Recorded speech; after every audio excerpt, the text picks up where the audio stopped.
Hello, welcome, and thank you for joining us on East Meets West, the show where Rob and I compare the view of contemporary Canadiana from our adopted homes in Ottawa and Calgary. Hey, Rob. Hey, How how's it you going? doing? I scripted that one. I can tell. Much It more wasn't just cohesive. like, it wasn't just like, hi, this is a show, and, East Meets West. Uh, You also didn't do the thing where you said it is March 8th, 2015. I think that's a Sunday. This is East Meets West. you're right, I didn't do that. Although it is Sunday, March 8th, 2015. It is. Yeah. I've talked about the date several times today with other people. Have you now? Yeah. Why might that be? I don't know. I honestly don't know, It but just, it came like, up. comes up? Yeah, came up completely organically. Before we get into the show, I will say that today's episode is brought to you in part by Audible.com. You can get a free audiobook download and 30-day free trial by visiting audibletrial.com/unwind, and they have over 150,000 titles to choose from that you can listen to on your iPhone, Android, or tablet. So that's fun. Yeah. Uh, Good old Canadian kid that you can find on audible.com is Farley Mowat. Oh yeah, And yeah, my cousin grew up reading Farley Mowat. He really enjoyed it. I haven't read much of it myself, I guess. But I think it was one of his favorite stories from Farley Mowat was from, I think it was from the book Never Cry Wolf or something like that. Like, Mowat spent time living with wolves, basically, okay. just like set up a tent. But he noticed that the wolves were like coming and sniffing around his tent at night, and he wasn't terribly keen on that because wolves. Sure. So what he ended up doing was he wanted a way to talk to the wolves and say, like, seriously guys, like, this is my space, please leave me alone when I'm sleeping. And so his solution was to drink an entire pot of tea and then just when he had to go to the washroom, he just walked the perimeter of his campsite Okay. and marked down his territory. And since like he actually hung around, apparently didn't run into as many problems with the wolves after that. That's interesting. I've heard they're very territorial, so that makes a lot of sense. I mean, it makes perfect sense, right? Because the wolves come up and like, "Oh, I'm sorry, I didn't realize you were here. Why didn't you just say something?" But wolves don't speak English, so it's more like, "Why didn't you pee here?" Like, I would have left you alone. Like, Yeah. You smell dominant. I actually have a good story about Oh that. no. You always have a story. Yeah, no, my cousin's dog. Um, he, well, we were outside one night, as we often are, just chatting, and I had to go to visit the little boy's room, but no little boy's room was forthcoming, so a bush did, Yep. and his dog was new at the time, and running around marking things like, this is mine, this is mine, this is mine. Came up to the bush I had just used, looked at it, sniffed it really good, and just moved on. It's like, Interesting. nope, this one isn't mine. No, that's freshly taken. Someone has already claimed this. Yeah. And how did I claim it? I imagine you just walking around the perimeter. No, no, I was. Or wait, me or the dog? The dog You. was walking around the perimeter. I imagine no, like you're shuffling around the tree. Yeah, I guess that'd be about the size of it, eh? Yeah. Yeah. So, follow up. Yeah. We've got just a couple notes here. Did we talk about the situation in Iraq and how soldiers are being fired on? I can't remember if we talked about that or not.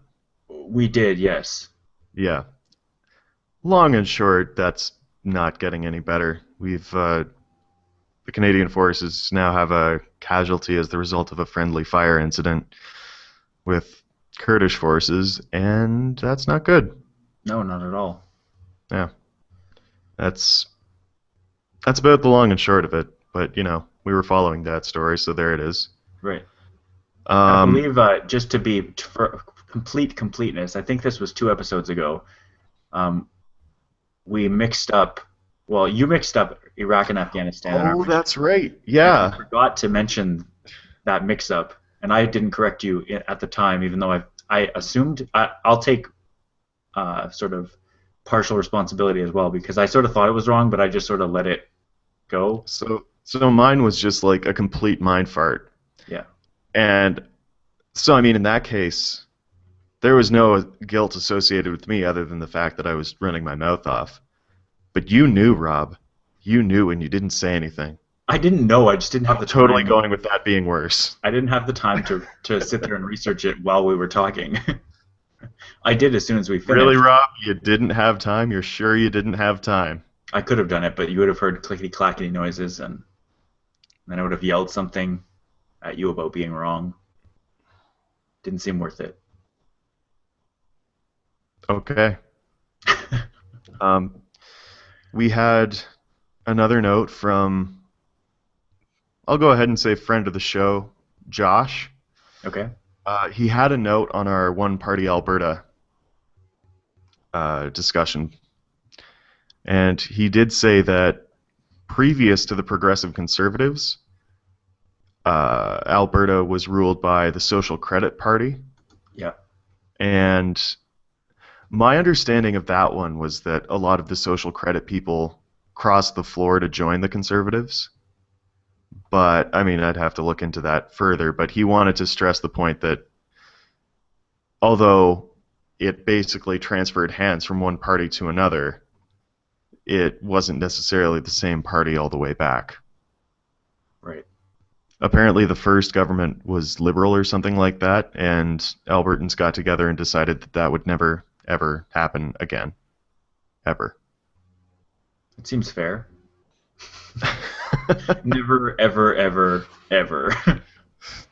Well, I mean, to date, they've managed to keep their word, but, we'll see Right. what the future brings. Yeah. So, yeah, Okay. That's it for follow up. I believe that's it for follow up. All What's right. our So first talking point, Rob? the first thing that I wanted to ask you is why you look so darn tired today. Rob, it's just, you set your alarm for the morning, and there's some days like this where it just feels like you lost an entire hour somewhere. Yeah, I'm familiar with that feeling actually. Yeah, it happens once a year, every spring, or near spring, I guess. Pre-spring, just a couple weeks before. It used to be spring. Yeah. Now we got all this climate change going on. You never know when spring is going to hit. Yeah, that clearly being the main driving factor for the use of daylight savings time. Yes. So that's happened. And if the data is to be believed, the number of car crashes in the following week will be increased for no apparent reason. The number of heart attacks will be increased for no apparent reason. And insomniacs, who, like the main method of treatment is apparently getting them onto a regular sleep schedule, Hmm. their sleep schedule just changed completely involuntarily. So they can look forward to a week, maybe two, of a lack of productivity. Yeah. I've heard in general there's a huge loss of productivity during daylight savings, like during that changeover. Yeah. Alternatively, in the fall, when everyone gets 1 extra hour of sleep one night, lower rates of car crashes, lower rates of heart attacks, and oh, I don't know what happens to insomniacs. I guess that's also difficult. Yeah. Insomniacs really get a bad run of things with everything. Yeah. So, daylight savings time. What are your thoughts, Rob? So I've heard conflicting stories about the origin of this. I heard incorrectly that it was proposed by Benjamin Franklin. I've heard people say that it was Ben Franklin. I've heard that he wrote it in as a joke, like he proposed daylight savings time as a joke, and people went along with it. Apparently, it was before when electricity, was, well, I guess light in general, was harder to come by. You needed candles or other such things. It was a measure to allow longer working hours during daylight. But in the modern age, it doesn't really seem particularly useful because electricity is incredibly, incredibly cheap, and we have lights on anyways, even during the day. Well, when I was growing up, the I don't know why this is. I think maybe it's just that Belleville is surrounded by farmers, but the thing I was always told by like everyone in town was that daylight savings time was for the farmers. Yeah, And people just like nod and go, "Yeah, it's for the farmers." And I thought, "Oh, okay, I guess it's for the farmers, whatever." But that took me to working in a greasy spoon in Prince Edward County, and like the majority of our customers were farmers. They'd come in around 5:30, 6 in the morning after they'd finished milking the cows or something like that. yeah. And so they'd come in and I asked them one day, I said, "So, I mean, I've always been told that it's like farmers are the reason we have daylight savings time, but like does daylight savings time even matter to you?" And they just looked at me like, "No. You wake up before the sun to milk the cows every day. That's just it doesn't matter what time it is. You just go by the sun." It's like, Yeah. "Huh." And I suppose the other clue to me should have been that like, okay, Rob, think of farming. Done.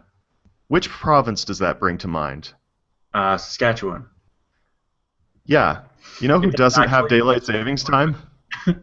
but You know who doesn't have daylight savings time, Rob? who's that? Saskatchewan. Oh. The biggest, farmiest province we have. Yeah. That should have been a dead giveaway. But from what I've read, it was a World War II initiative Okay. to save power. And like the idea was to shift the workday into the daylight hours so you'd spend less electricity on lighting and things like that. Right. So instead of sleeping through a couple hours of valuable daylight in the morning, potentially you would just go into work and then you would have light and you would spend less on electricity. Now, the problem, I mean, the problem now anyway, with that argument is that air conditioning and just environmental controls are practically ubiquitous. And you've just shifted the hottest part of the day into the very middle of the workday. And I don't know, I've always found that like 5:36 about, especially in Eastern Ontario, is the worst time of day because there's that kind of response cycle of the earth. Yeah. So Yeah. by that point, the ground and the environment have warmed up, and even though the ambient temperature is going down a little bit, you just cannot escape the heat. Yeah. It's just awful. But yeah, so that's what I've heard right now, and I think recently, like a bunch of places extended daylight savings time. By a couple of weeks in the year, I think. Is that It was almost a month, I thought. okay? And I mean, like the gardeners I know are elated because the sun shines later, so when they come home from work, they have more time to dicker around in the garden, Right. which they're very excited about. But for all the energetics that are involved, it seems like the worst idea. Right. For people, I think this it's more sort of stressful on people's systems and schedules if they don't have a rigid, or if they do have a rigid schedule. So, for instance, a lot of people work 9 to 5, and there's no escaping those hours. But Mm-hmm. if something like that happened to me with my like with the government schedule, I would just work different hours. I would just either start earlier or like I would adapt my schedule. I would start earlier if I wanted to be done earlier. Mm. People sort of take if they start at 9, they love that time with that they get to sleep in before they have to get up for 9. Whereas I wake up at 5:45 to get to work at 7, and I love having those daylight hours in the afternoon. Mm. Yeah, and that's People, yeah, perfectly fair. yeah, But like, yeah, it seems as though the reason you hear most often about like energy savings, it's not a valid reason. right. No, it's if anything, it's made up for. There's no any savings you get from one half, you lose in the other half. Yeah. And I mean the one other argument I've heard that actually does make sense. I mean, well, makes sense. It passes my sniff test anyway, Hmm. and it's an economic reason, so my sniff test isn't nearly as good for this, but they were saying that people are more likely to shop when it's bright out, so you have increased economic activity from daylight savings time. Hmm. Although when you think about it, it all seems so arbitrary, like that we have schedules the way we do. Yeah, that seems incredibly arbitrary. Yeah. I don't know, just one of those things. I think as we see more people working from home or not necessarily having to go commute to wherever they work, you'll see a lot more flexibility of schedules, and I think statistics will start to become more clear about what hours during the day people actually want to work. Hmm. And I don't think you'll see one set of hours. I think you'll see things split. You see infographics from time to time come out of how these great sort of Renaissance minds spent their day either working or doing hobbies or just walking, exercise, that kind of thing. I don't know if you've ever seen one of those. They take people No. like Einstein or Picasso or Bach, like they'll look at their schedules, and it's really interesting to see that none of them work a 9 to 5 day or even a 9 to 3 day or whatever it is. They're all just like split up. All these great minds don't do like an 8 hour workday. It just makes no sense to do that. Hmm. They just like work and then break it up with other activities or Yeah, yeah, tons of. okay. That sounds like it makes a lot of sense. Like if you just sat and you really needed to be creative all day, like that's hard. Yeah, it's I think Benjamin Franklin was on there too. Uh, I want to tell an interesting story because Ben Franklin to me is really funny. Uh, Should we just put a preemptive title on this and say East meets West, Ben Franklin edition? I'm putting a link to the thing. So Ben Franklin is this. I don't actually recognize some of these names, but I recognize a few of them. Uh, so Ben Franklin was a huge jokester in his entire life. He apparently what I've read, the most convincing thing I've read is that he proposed daylight savings time as a joke, and everyone went along with it. But I also heard that he wasn't allowed to help write the Constitution, the U.S. Constitution, because he would have put a joke into it. Like he would have written something stupid into the Constitution, and they didn't want that. He was notorious for that, and the daylight savings time was his idea. Just seems really funny. I think we should do some fact checking and follow up on that. Well, I've fact checked and I've heard conflicting stories, but that one seems like the most legitimate. Huh. Yeah. Interesting. So, do you have this open now? Yeah. The daily routines of famous creative people. I will put a link to it. But yeah, the the longest working hours during the day seems to be Franz Kafka, and that was from about 8 or 9 a.m. until 2 or 3 p.m. Kafka. Where is he? He's fourth from the bottom. And I assume we're putting Yeah, you'll be the able to link find this somewhere. picture if you're looking. I don't know. He sleeps during the afternoon though, Yeah, which sounds and a amazing. little bit in the morning. He's getting like his 7, 8 hours of sleep. He's just breaking it up. Yeah. I think. Oh wait, who was it? I think Sigmund Freud looks like he's sleeping the least out of these people. Sleep But blue. he was also a uh, a noted advocate for cocaine. Explains And why he's working from 11 until 1 a.m. well, yeah, I mean he he thought of it as a mild stimulant, and he was a huge advocate until he saw like the lives that cocaine destroyed. Yeah.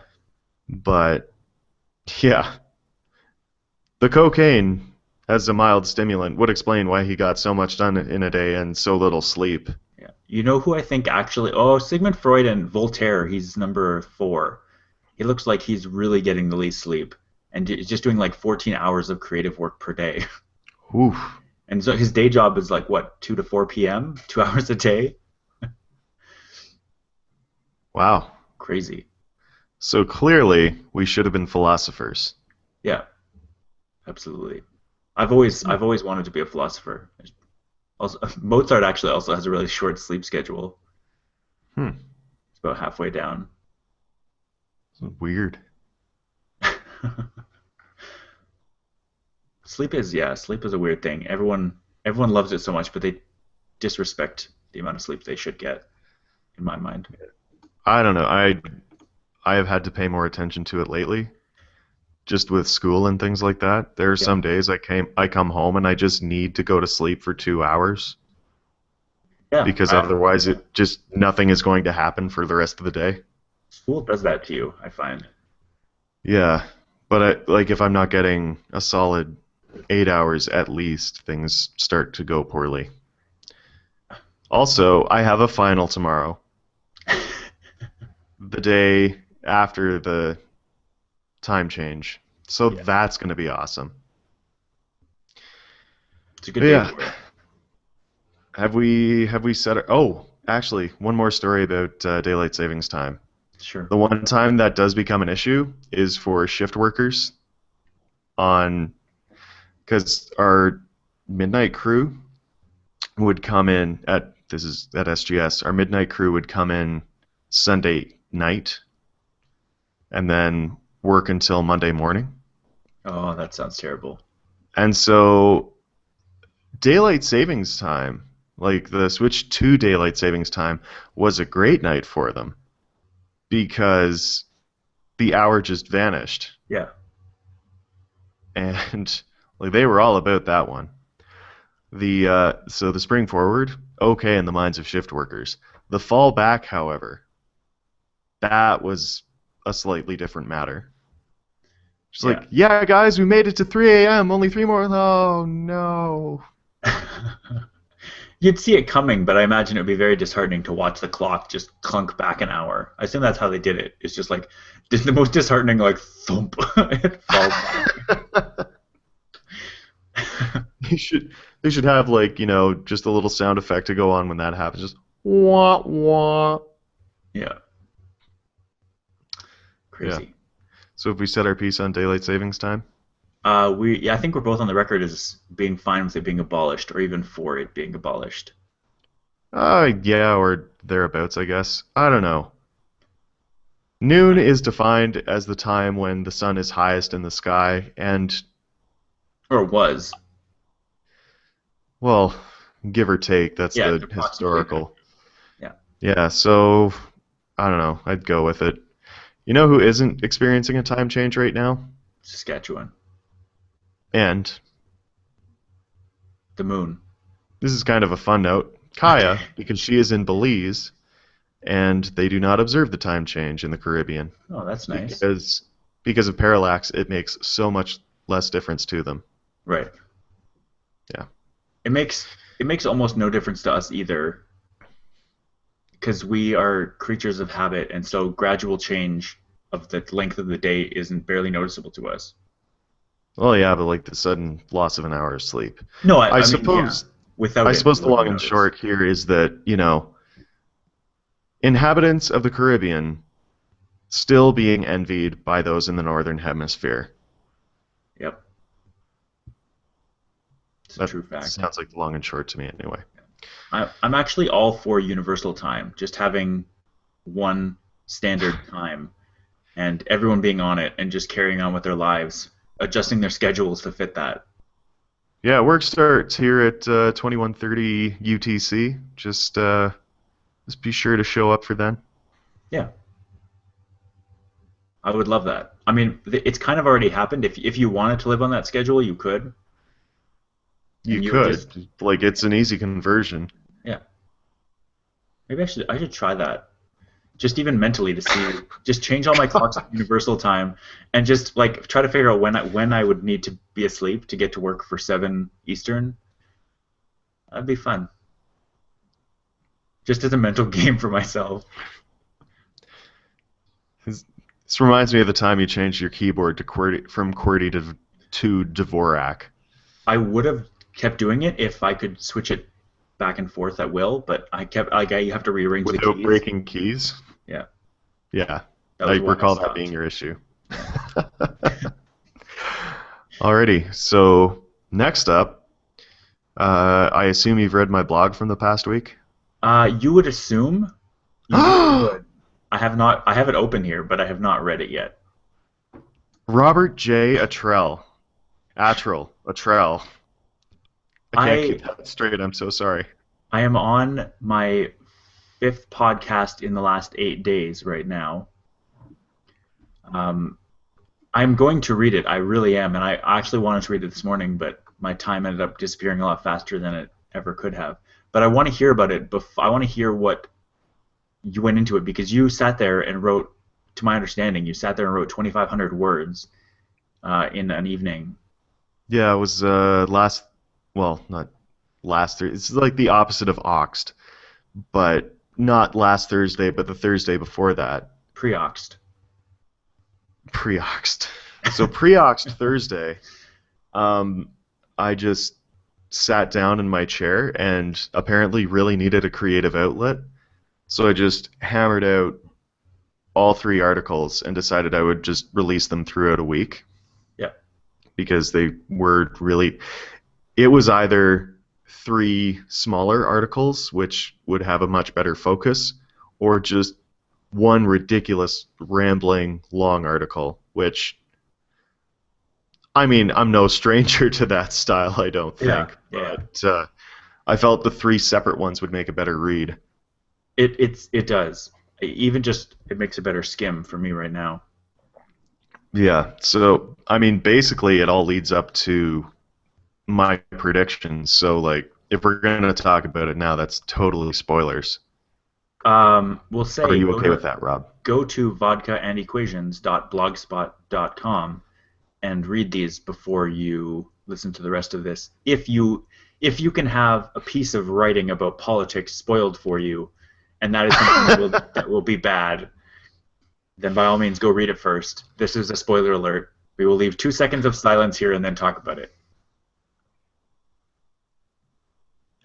So yeah, I wrote three in order of the current share of seats in the House of Commons. So the order was Harper, Mulcair, Trudeau as the leaders of the three main parties. I did not write an article on the Green Party because I say this with almost absolute certainty, they will not win the next election. Yeah, which is yeah, we'll get to that. Bold predictions here on East Meets West. Um, yeah, so Harper, interesting case is what I'll say. He appears to be ruling entirely to cater to the conservative voter base. Mhm. And it's getting to the point where I'm not sure like whether he's just pandering to his base or he's actually making decisions that he thinks will work. It's hard I, to j- say actually. I I don't know, and that's like purely baseless speculation. Most of these articles are just me making baseless conjecture, which was actually really interesting because usually I just write things on things that have already happened or I can cite things, refer to facts, but this one was just like, I think this will happen. Yeah. I think this is going on. It was an interesting change. Hmm. But he's never really broken through 40% popular support. Right. It just, he is absolutely capped. And I don't know whether it's just that he's only pandering to his base or like people still don't trust him after this long or what it is, but he's just really not making that breakthrough that you have to for like solid guaranteed majority territory. He doesn't need a majority at this point, does he? Well, he has one now. Right, but he's done without it. I guess so.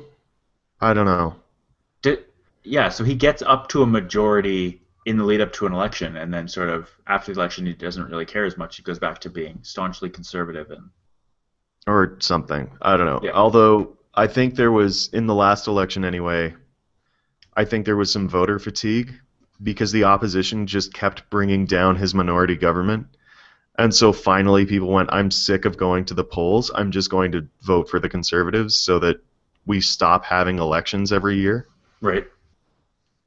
And that's fair. That's called voter fatigue, I think. And it's speculated that that happened in the last Ontario election as well. Like there had been a couple of elections just because the governing Liberals were held to a minority and they were brought down a couple times. And people just went, you know what? Fine, I'm voting Win now because I am tired of going to the polls for this. Sure. So, yeah, I mean, so it's been a while, and the polls really do not have a decisive leader at this point. It appears that the Liberals have gained significantly at the expense of the NDP Okay. under Mulcair, but yeah, that's what that looks like right now. So, do you want to hear my prediction, or should I save that for the blog? Uh, well, it's. Do you have an overall prediction on the blog, or do you mean the predictions in each part? The predictions in each part for how the election will go. No, I think you should. I think if you want to state it, you should. No, you know what? I'll save that for vodka and equations, which you can find Okay. by just Googling vodka and equations, and it should be the top result Yeah. because very few people use the phrase vodka and equations. Almost nobody. Yeah, it's basically it. Like I've had the top Statistically. Google Yeah. result ever since I started that blog. And so Yeah. there's also, an origin post about why vodka and equations was used as an identifier for me, but Sure. that's also on the blog. Well, you are that one person. Is the moral of that story. Basically, yeah. Um, so let's talk about Mulcair. Okay. He has been one of the best leaders of the opposition since Ignatieff, I think. Ignatieff's philosophy was that you are the Queen's loyal opposition, and your job is to hold government to account, but not necessarily to hinder the government. So you are there to critique everything they do, and that is your job. But if a piece of legislation is deserving of support after that, I want to say, after that conversation that you've had, then by all means vote for it. Yeah. Um, but Mulcair has been very good in that role. And given the fact that it's a majority parliament, he has no political leverage over anything right now. Which is interesting because in all the minority parliaments, the NDP was the third party that the Liberals or the Conservatives had to pander to in order to get something done, or the NDP or the Bloc Yeah. details. So they really held a lot of power, but it's ironic now that they're the official opposition, they have so little power because it finally became a majority government. Yeah. But Mulcair is doing a great job of holding Harper's feet to the fire. Like he's on The House with Evan Solomon, great CBC show. He's on there a lot talking about things that he perceives as being wrong or not having been thoroughly explored enough. He's just dogged about demanding an explanation from the conservatives on the Canadian Forces role in Iraq. Okay. I just stopped and was like, yes, it is Iraq, not Yeah. Afghanistan. I didn't just screw that up again. Okay, good, we can move on. Yeah. Uh, but he's the only guy, well, probably not anymore, but he was one of the only people in Parliament saying, listen, what's the deal with our forces? What's happening to them? And it's still like the conservatives are still standing up and saying, listen, they're in a non-combat role, they're training, and Mulcair stands up and goes, they're getting shot at. Right. They're on the front lines. How are they in a training role? And some other conservative will stand up and say their favorite catchphrase from the past few years, like, we've been very clear on this matter. The Canadian forces are not in a combat role. Let me be clear. And they clear is like their favorite word. We've been very clear, or let me be clear. Right. Next time you listen to a Tory member of Parliament talk, try and count the number of times they say, let me be clear, or we've been very clear. I will. I don't know when that's going to happen, but I will. Please do. It's interesting because Harper campaigned on transparency, and clear is way up in their vocabulary. Yeah. Uh, so yeah, I don't know that Mulcair is the best politician, Right. but because I mean, being a politician and being a good leader are not necessarily the same thing. I think Mulcair is probably the most reasonable person in that room. Yeah, The room definitely. being the House. Yeah. Um, and I'm absolutely loving how he goes after people for partisan rhetoric, like the whole Paul Calandra fiasco.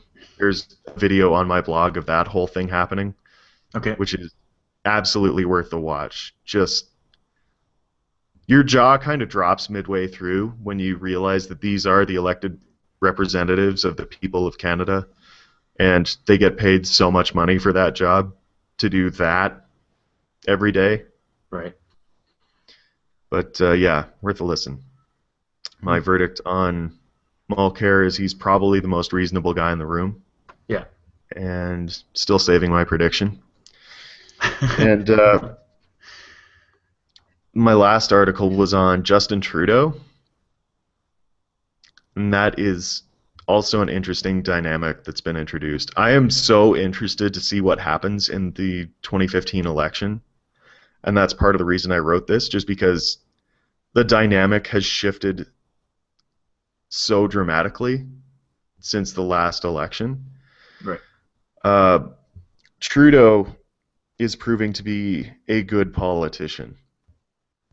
Um, he is deftly handling the lobs that Harper is throwing at him, which is something that the other liberal leaders lacked. Like they were just the conservative attack ad machine would just start churning every time there was a new liberal leader, and it destroyed Paul Martin, Stéphane Dion, Michael Ignatieff, Right.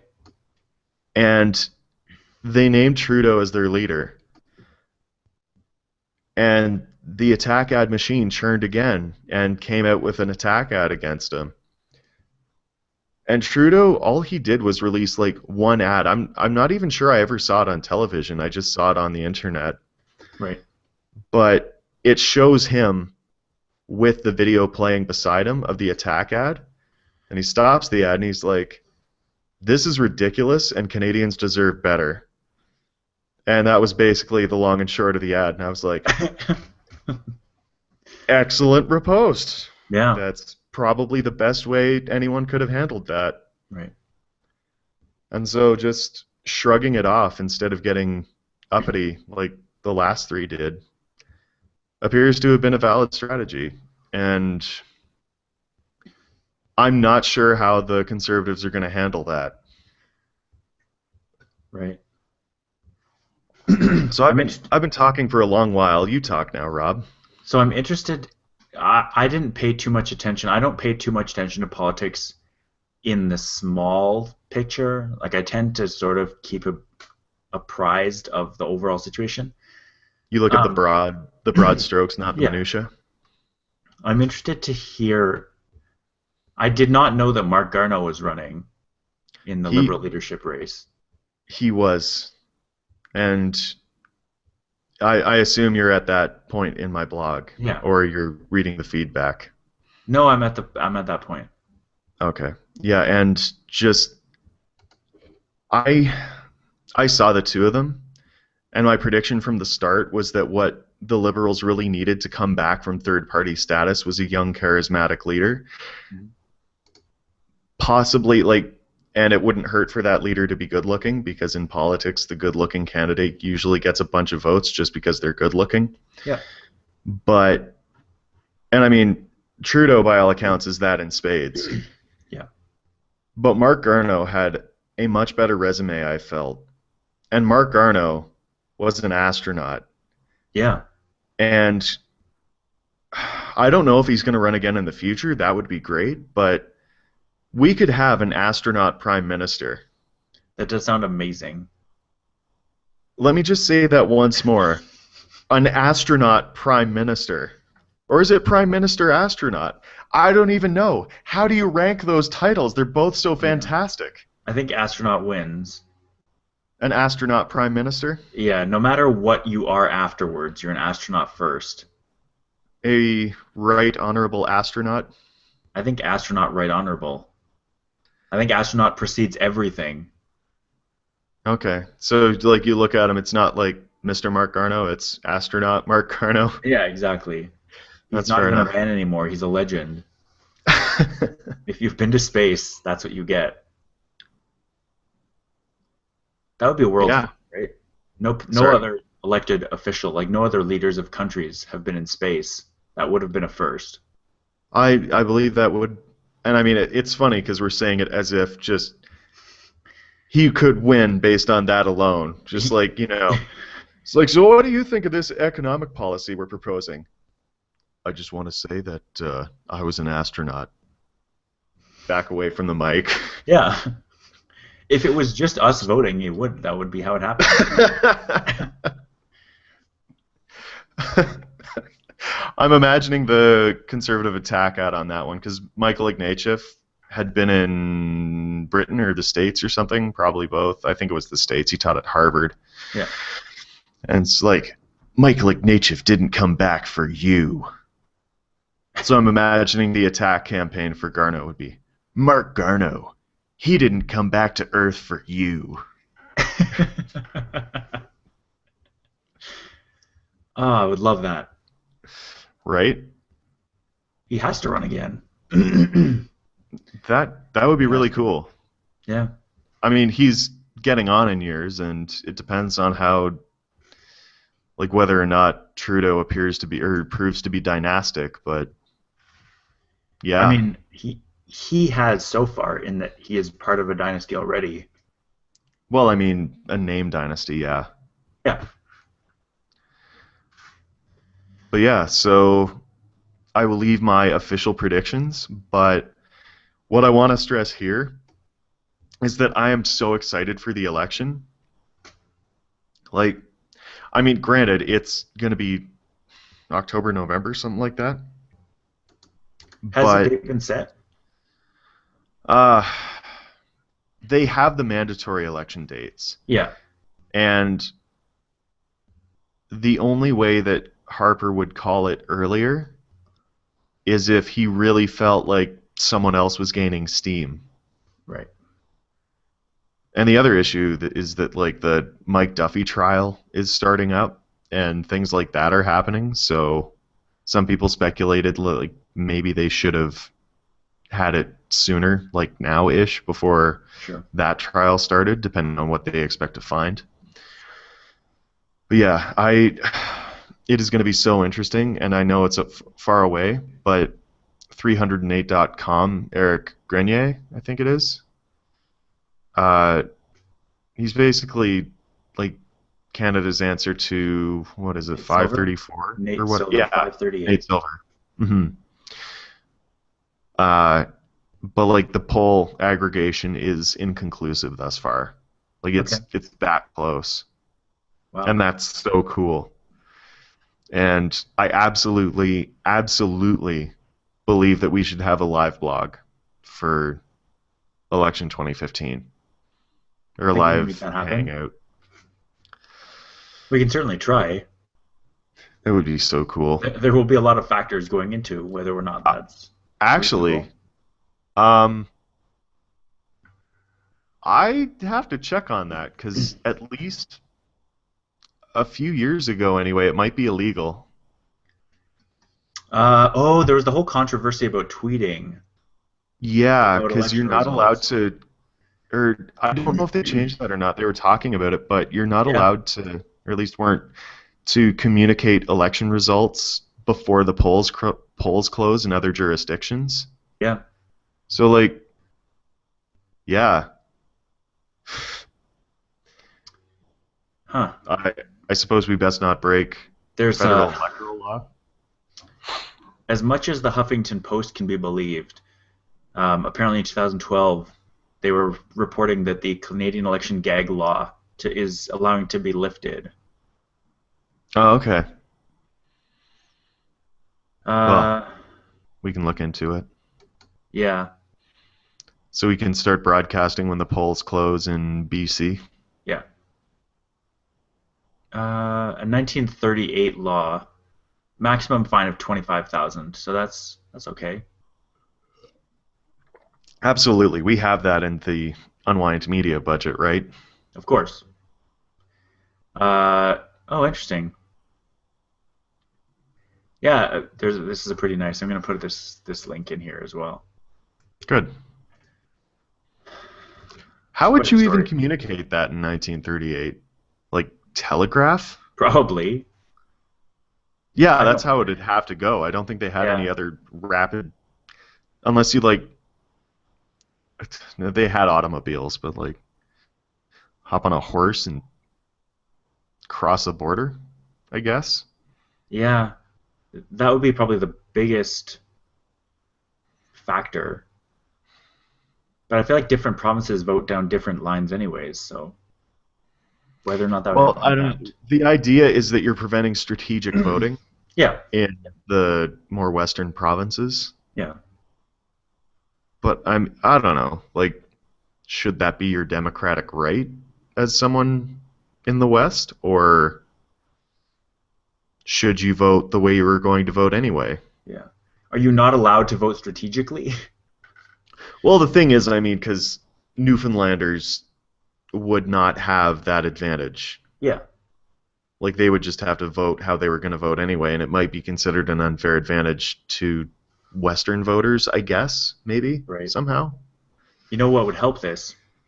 What's If we had that? some kind of universal time and everyone voted at the same time.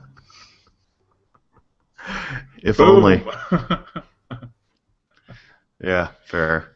It's Yep. like polls open this time Greenwich Mean and close this time Greenwich Mean. Yeah. Or are we going UTC?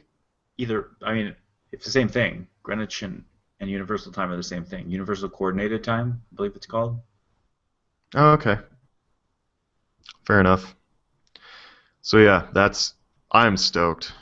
Stoked enough that I sat down and wrote 2,500 words on politics when I really should have been writing a relative merits report. Yeah. That reminds me of my blog or my thesis acknowledgement section that I just sat there and wrote one afternoon when I should have been writing my thesis and didn't feel like it that day. It's amazing what you can get done when you're supposed to be doing something else, Yeah, it's incredible.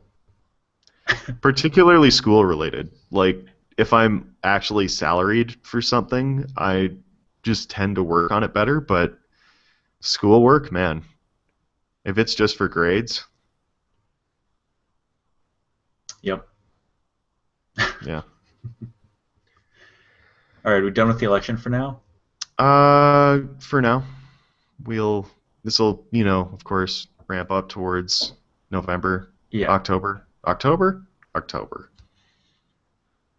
somewhere in between, somewhere in there. something like that. Yeah. So you had a talking point on here about fake punditry. Yeah, I've been wanting to talk about this for quite some time, not just with you, but I wanted to sort of start the conversation and get my own mind grapes brewing.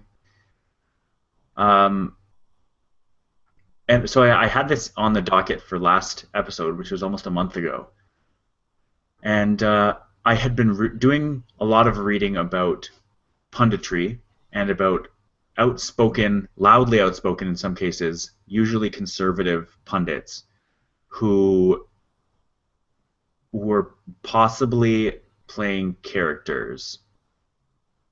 And one of the biggest, the sort of biggest thing that I had heard at the time, or over the last couple of years, is that Ann Coulter is actually an incredibly brilliant uh, fake conservative pundit and says all kinds of ridiculous things to prove the opposite point because she's actually very intelligent and everyone else has said like she's this brilliant woman and then she gets in front of a camera and just goes on these ridiculous rants about nonsense. So wait. I'm a little confused. Is the assertion that she is still conservative? Not necessarily. I guess it would be almost like kind of like a either apolitical or agnostic, if that's a word that can be applied to politics. And I Uh, don't think it is. yeah, apolitical is a fine word then. Non-affiliated, non-partisan, Okay. but sort of I think more left-leaning than right-leaning. Just she spouts all kinds of crazy. Like you could legitimately say some of the things she said are crazy, but a lot of people are sort of getting out and saying like she's doing this because like she's putting her own reputation on the line to make a point to people to be outraged on behalf of the things she's repeating what people are saying in small town southern US and broadcasting it so that people can see how ridiculous it is. I gotta interject there Yeah. because it is not just small town southern U.S. No, of course It not. is it is quite often small town anywhere. That's fair. You may Um, continue. yeah. So I've heard the same. I've heard about her. I've heard.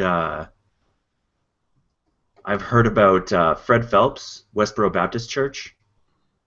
Uh, Okay. is another guy who was completely reasonable and then founded, or I don't know if he was involved with the church, but they have been known uh, to protest at like military funerals, at gay marriage ceremonies, or any place where like courthouses where gay marriages are being done for the first time when laws are overturned.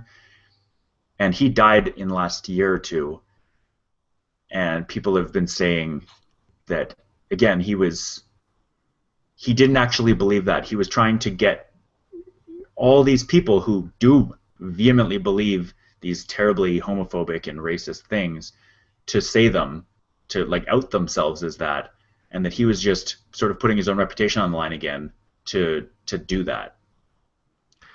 So, like a non-religious martyr, Yeah, sort of or saying well, in Fred Phelps' case, perhaps just a straight up martyr, but right because in a different sort of way. yeah there are tons, there are thousands, tens of thousands, probably millions of reasonable people in any given population large enough um, that are completely quiet and or they'll say something reasonable and nobody cares. But there are The all of that these. that's Sorry. frequently referred to as the silent minority Yeah, or yeah, yeah. silent Silent majority. majority. Yeah, and so there are a bunch of loud people saying terrible, horrible things that get airtime, get a voice, Yeah. and so he's he and Ann Coulter and Stephen Colbert is a great example because we know that he's a character. Yeah. He will say all kinds of ridiculous things, pointing out flaws in the system. And have you seen? I think it's a PBS episode where they interviewed him out of character. I've seen several interviews with him out of character. Yeah. Really interesting. Yeah. I mean, I've only ever seen that one, but really interesting. Also, just, I mean, watching the show, it's surprising when you hear he's actually a devout Catholic. Yeah. Well, no, his character is a devout Catholic too. Well, yeah, his character's a devout Catholic, but different Yeah. Oh sort of yeah. It is Catholic. different. Yeah. Yeah. But I kind of love hearing about this because I try to sort of bring up a lot of important issues in my own life, in videos I make, and just people I talk to in regular life, and they don't really get a lot of traction. So I think it would be interesting to make a video series or some kind of thing, be it writing, be it video, be it podcast, deconstructing terrible, flawed arguments or bigoted or discriminatory arguments from the perspective of somebody doing that, from the perspective of somebody having that point of view, like Stephen Colbert does. Like he did it so well with the FEC, the Federal Election Commission in the states. He went through this whole thing trying to run for president, just showing how terrible campaign finance law is in the U.S. and raising money for himself that was completely unaccountable. Create like The he went through Colbert with Super PAC, the yeah, it was so Americans for a Better good. Tomorrow tomorrow. Yeah. Well, and because yeah, I think he was making fun of people like Karl Rove who have these super PACs, and then he created the super PAC SSH, like Commerce, the one where you didn't know where the money was coming from. Oh, it was so good. That's And fantastic. yeah, so he ended up giving all the money to charity, but it was so it makes people pay attention to the election cycle, and it makes people pay attention and see things from other ways that they wouldn't necessarily do. There's another example I have here. Barack Obama, uh, when he started running for office, when he started, I believe he was in Congress before. Uh, he started running, and he was telling people that he was okay with, like, he had nothing against gay marriage. And then as soon as he started sort of ramping up his campaign for president, he had to stop and say, no, I'm against it. I'm religious, like I go to church all the time. And there are people saying that he doesn't actually go to church and he isn't all that religious. But you cannot get in elected office in the States without being devoutly religious. So he had to be, and so since he's been in office, this massive change in gay marriage laws across the U.S. has come into effect. Basically, he started out when he first got into the Oval Office. He was saying, "Oh, like it's kind of maybe okay under certain circumstances, and states should be able to make up their own decisions." And then basically, as soon as he got reelected in his second term, he was just like, "Yeah, gay marriage is fine." And he had Joe Biden was basically on that line the entire time. As soon as he was elected the first time, Joe Biden was doing these sort of flubs where he was saying gay marriage is okay, but like sort of just trying to politically ease that message in. Mm. And it's so crazy that you have to have these so-called popular opinions that are horribly wrong and outdated in order to get the people that wouldn't listen to you to kind of listen to you and then slowly change their mind. But I feel like that's what's happening in all of these cases. Yeah. I So this pertains a little more to you, because Unwind Media Empire. Yep. Um, Steve Dangle, who has now worked for the CBC, uh, was Leafs TV, and he's now working for Sportsnet, like doing what he loves, following hockey and like that kind of stuff for a Okay. living. He started up on YouTube making goofy YouTube videos, but his first Leafs fan reaction videos, I am a huge fan of his, by the way. Yeah, yeah, One free pizza on the podcast, which was awesome. yeah. Um, there's a link to be supplied there. But I think it was his first Leafs fan reaction video. He invented his hat guy character Okay. as mocking like everyone in the mainstream media at the time. He just put Okay. his hat on sideways, put on a goofy voice, and said, "The Leafs have won or lost both of their first games of the season. We need to fire the coach. We need to trade away Matt Sunday. We need to trade away all the players. Like, this is ridiculous." He does a better voice, but Right. Yeah. yeah, he was just pointing out how absurd everyone sounded, and just his main message was, "Calm down. It's Yeah. been 2 games." Yeah. As it turns out, the worst was absolutely ahead of him. Yeah. But Absolutely. yeah, like, I mean, had they initiated a proper rebuild at that point, the Leafs would be scary good by this point, or maybe they'd have already won a couple cups and started a slow decline again. But uh, yeah, still though, main message, like, you guys are ridiculous. Like, come on. Right. And I mean, I think there's a logical fallacy there somewhere where you, like, I think it might be Strawman, where you create a caricature and then tear down the caricature of the people you're trying to Yeah. argue That's. with. I believe that's straw man. But I mean, as fallacious as that argument is, it's an excellent way of demonstrating the flaws in a line of reasoning. Right. Yeah. I mean, I do it all the time myself. Yeah. It's great to. It is nice when you understand fallacies. You can sort of build one up and then deconstruct it. Yeah. Yeah. I know. I also find it just, there's no better way to rebut a fallacious argument than to just name the fallacy they're using. Like, Naheed Nenshi did that once. Oh One of yeah. his political opponents said, I forget what it was, but it's like, when will Nenshi stop doing this thing that he's doing? He's like, there's no way for me to rebut that. You and I were on the same debating team at the same university at the same time. Like, come on. And so the guy's like, yeah, but when will you acknowledge this? And he's like, I don't know. When will you stop beating your wife? Jeez. Well, no, that's the classic Right. argument. Like, Yeah. when did you stop beating your wife? Like, there's no answer to that. Right. But that was the same fallacy that Yeah. what's his guy was using. Sure. The guy then published an article full of all kinds of righteous indignation that he had been accused of beating his wife, but just completely missed the point. And that's why Nenshi is great. Yeah. That Is happens far too long and often. short. But yeah, I don't know. I think I've been labeled as pretentious a couple times because I'll be in an argument and people will just, like, yeah, Nick, you're an asshole or whatever, and I'll go, Yeah. argumentum ad hominem, sir.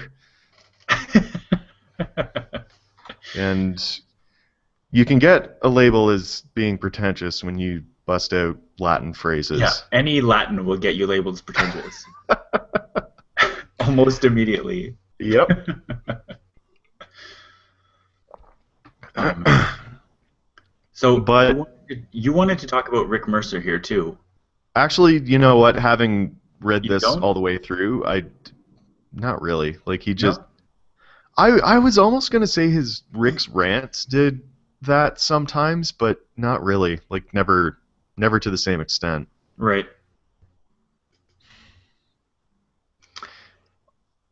Although, man, I the Ann Coulter one, that discussion right now is a little mind blowing, because if you truly wanted to expose the kind of raw vitriol of the Tea Party movement and its influence on the Republican Party, the character of Ann Coulter would be one of the single best ways to do it. Yeah. Do you remember when she came to speak at University of Ottawa? I do. I was right Yeah. there. Oh, were you actually?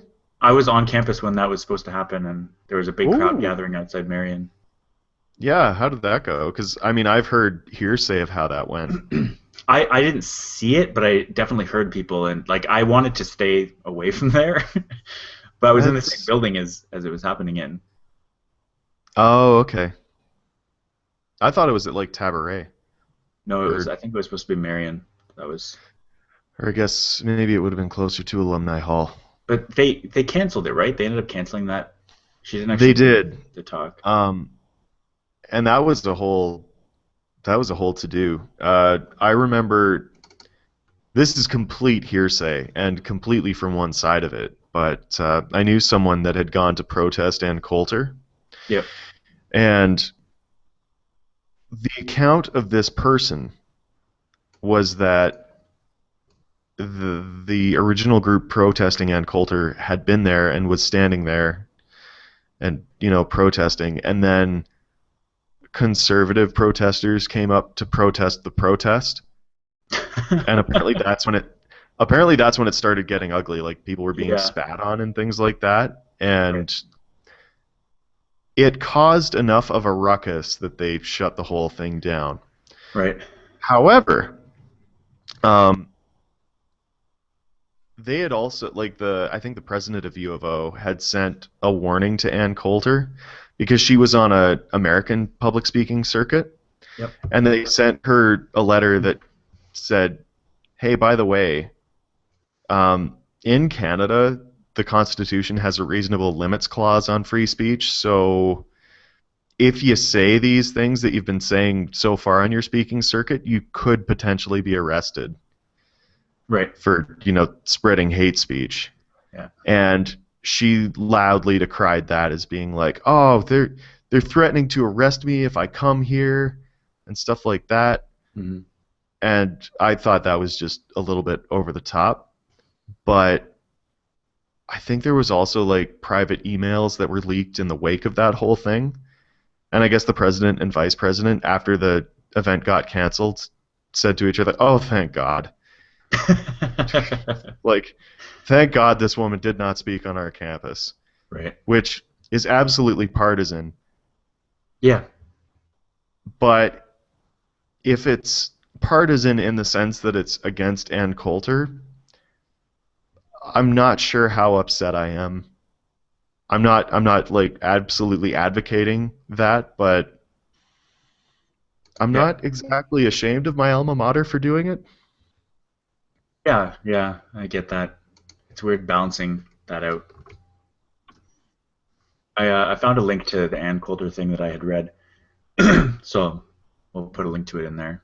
People can read about in rather than me just paraphrasing it. People can actually go and read what I read that made me sort of start to look at her in that way.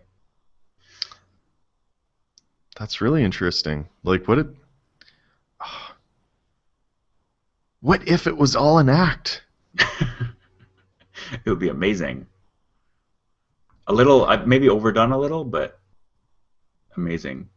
I don't know. Like, if you really want to make your point, I that's a good way to do it. Yeah. Huh. We got one more thing in here. Do you want to do that, or do you want to put it off until next time? We can do it now. Okay. I'm I would actually like to hear your opinion on this as a former Albertan, because I think you must have left just before. Well, wait, let me just look at this article here. When did the boom really start? Like 2003? Was it ever not a boom? The I mean, well, yeah, it wasn't always a boom. Like it was just this meteoric rise in the odds. Huh. I'm just trying to time it exactly. Right. Uh, What are you this looking makes for? for spectacular listening. I don't like that this story you put in here is only formatted in mobile, and I cannot seem to get it not mobile. It just says page not found. Um, Uh, oh my God, that's true. There's no thing like view full site here. yeah. Oh, CBC, get it together. Most of them do. You tend to post mobile links to CBC stories, but this one doesn't work. I do because I'm usually on my phone when I read them. Yeah, yeah, of course. But yeah, anyway.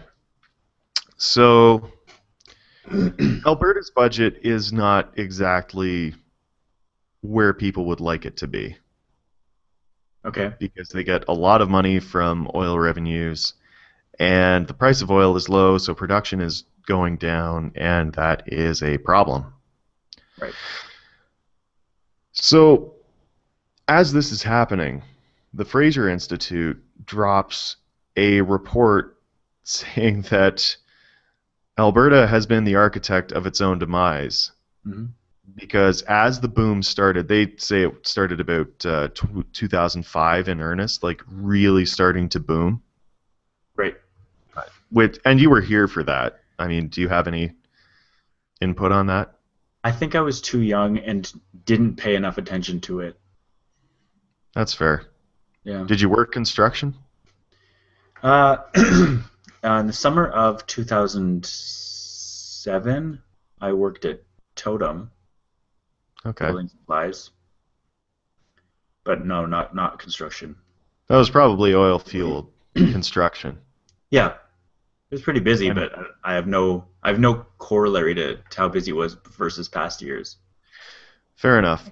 Um, so they're saying that when they really started booming, Alberta started spending way too much money. Like the public spending outstripped both inflation and population growth.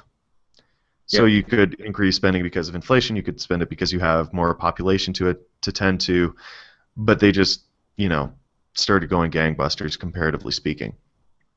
And Alberta, when they started to boom, they set up the Heritage Fund, Okay. which why call it the Heritage Fund? Or it's the Heritage Savings Trust Fund. Yeah, I don't. They love using stupid buzzwords like that, like Canada's Economic Action Plan. It's I don't know, nonsense. like you usually see the word heritage like popping up with conservative groups. Yeah. And I mean, the governing party is conservative, but Yeah. I mean, also has been for the past half century, Right. just about. But so they set up the Heritage Savings Trust Fund so that ideally, because I'm, it's great because they realize that oil is not going to last forever. Right. So they said we are going to have this savings fund. We're going to put a certain fraction of money into it every year, and then we will have an economic fund to help us uh, when either oil dries up or like right now it would be helpful. There's a slump in oil prices, and we could use some extra income from something. Yeah. Um, but what the Fraser Institute did is they compared Alberta's savings trust to ones in Alaska and Norway, Yep. and we're not doing well here in Alberta. Alaska said that they would put a minimum of 25% of their resource revenue into this fund, and the income from the fund can be used to help public spending, but never the principal. Should that be interest? I know this isn't you that wrote this, but I feel like that should be Uh, interest, not income. tomato, tomato. Is it though? Like income seems to be like any year you could use, like it's money that's coming in. Well, I mean, if it's invested in the stock market or something like that, and Oh, I guess that's fair. I mean, the principal is not exactly, a fixed number. Right. Well, you could view the principal as a fixed number. Fair enough. Um, so that's what they did, and they said so you cannot eat into the principal. You can only spend what's coming out of it, and that's also how like a lot of scholarships work. Somebody submits a fund of money, and you can only spend a certain amount of it because they want it to grow over time as well, Yeah. which is, I don't know, good system, I think. Yeah, it's understandable. Uh, Norway is another jurisdiction that has a similar scheme, although they said they would put 100% of resource revenue in there, or net proceeds thereof.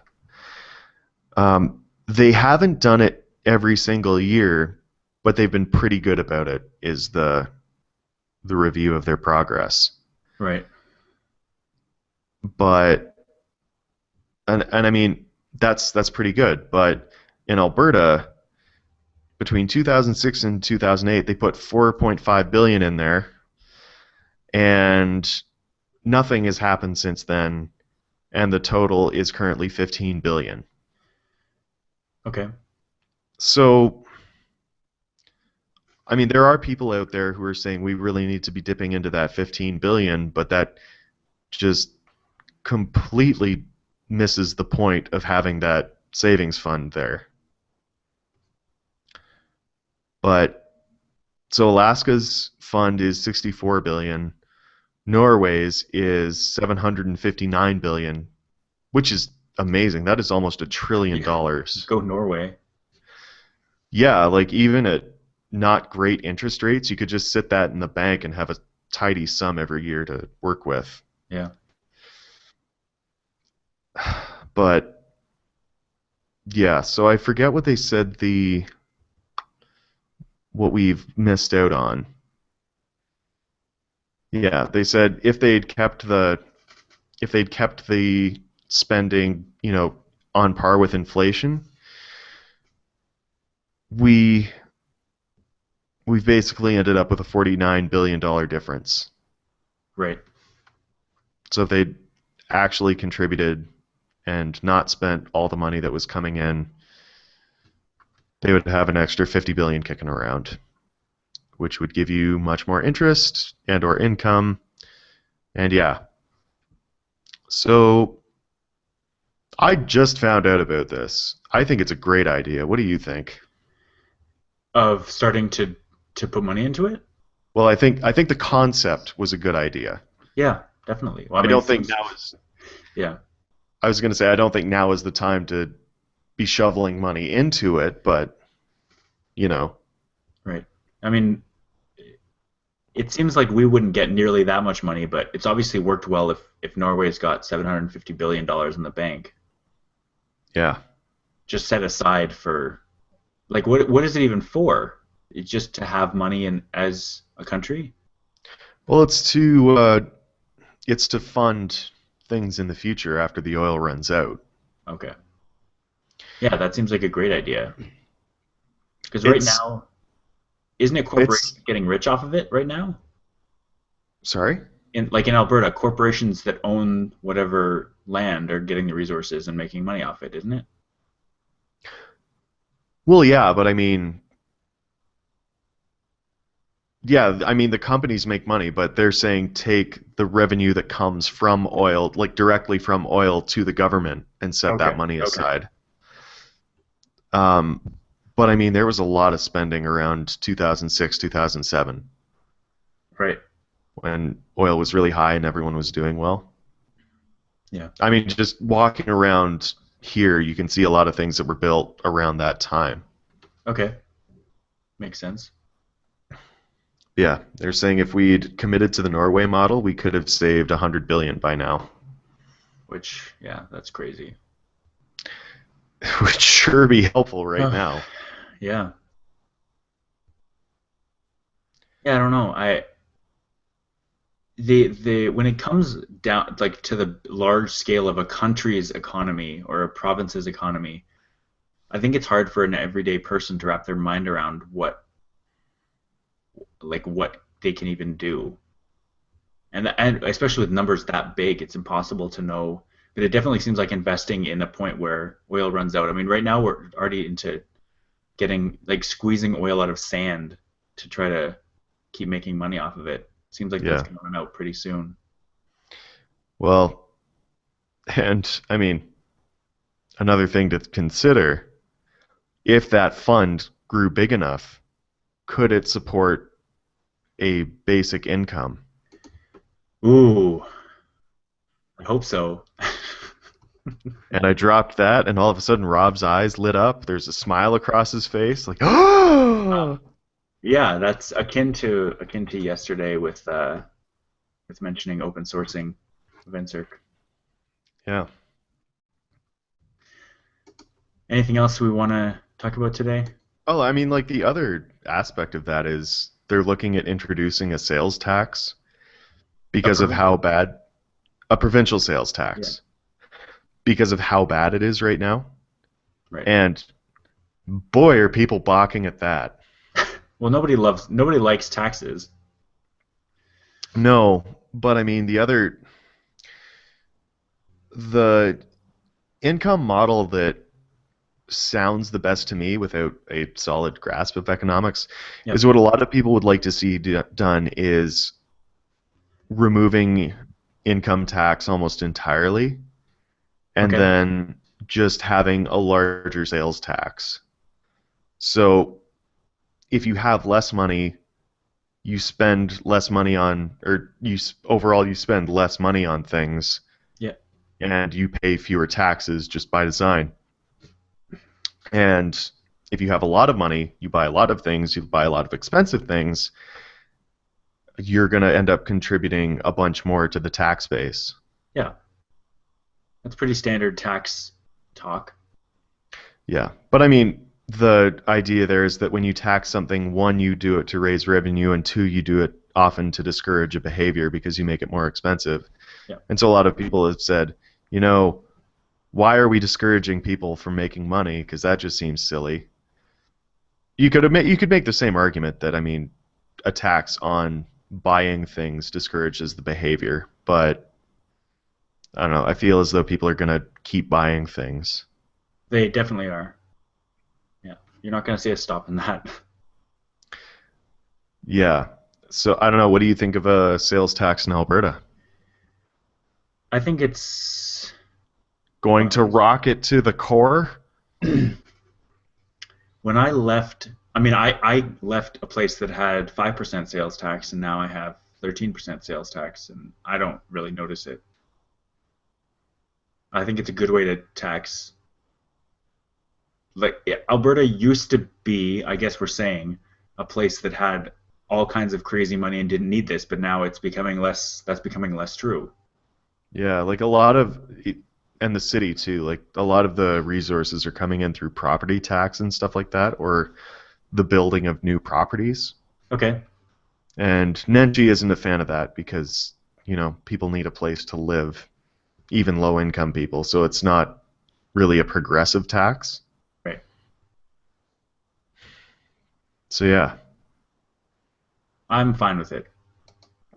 me too. I mean, it sure is convenient for me not to have a sales tax right now because things are cheaper, but you know, Right.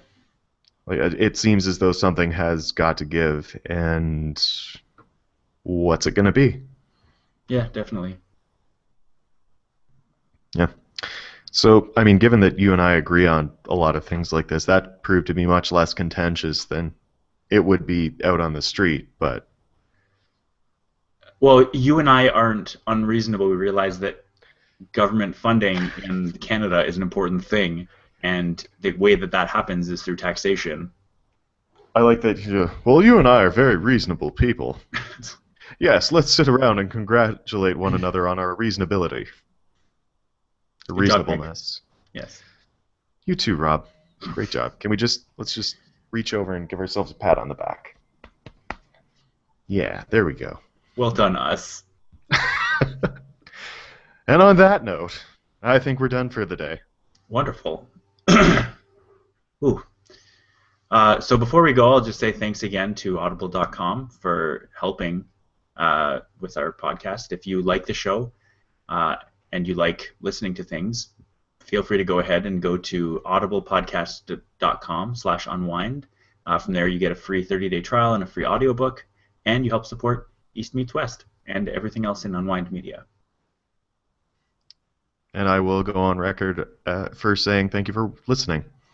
And go check out Vodka and Equations. We'll put a link to the Canadian politics section of Nick's blog, and then you can go and read all his wonderful predictions and not because we didn't spoil it. They will have to do that if they want to know what you think will happen. Yeah.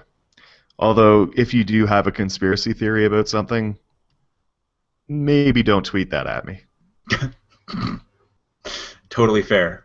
You can find out about that one on Twitter. Yes. All right. Well, it was great talking to you, Nick, as always. Too, Rob. We'll see you later. Bye.